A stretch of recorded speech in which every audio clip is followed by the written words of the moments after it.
ما أجمل الشوارع في العيد. ما أجمل الشوارع في العيد. المكان اللي احنا فيه ده يا جماعة ما كانش حد يقدر يمشي فيه ولا خطوة. المكان ده هو ميدان رمسيس زي ما انتوا شايفين. يا رب يكون واضح في الصورة. شايفين الشوارع عاملة ازاي؟ فاضية تكاد تكون ممكن تلعب فيها كورة. شايفين مفيش عربيات ماشية، مفيش ناس كتير. اللي قدامنا ده كمان شارع الفجالة، طبعا انتوا عارفين بيبقى عامل ازاي.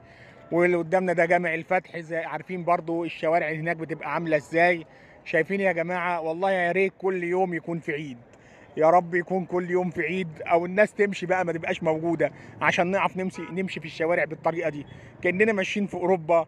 كأننا ماشيين في يعني بلد تكون مترقية. يعني بلد متقدمة. انا مش عارف اقول ايه، لان انا فرحان جدا بصراحة. فرحان بالشوارع الفاضية دي، انا ما كنتش بعرف امشي في الشوارع دي خالص. يعني حاسس نفسي ان انا عاوز العب كورة. ما اجمل الشوارع في العيد.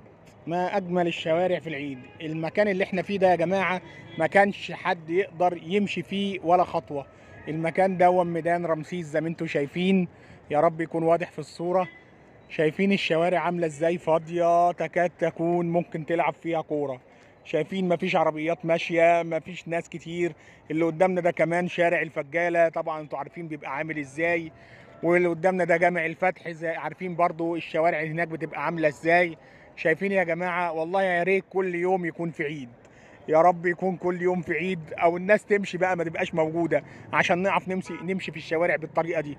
كأننا ماشيين في اوروبا. كأننا ماشيين في يعني بلد تكون مترقية. يعني بلد متقدمة. انا مش عارف اقول ايه، لان انا فرحان جدا بصراحة.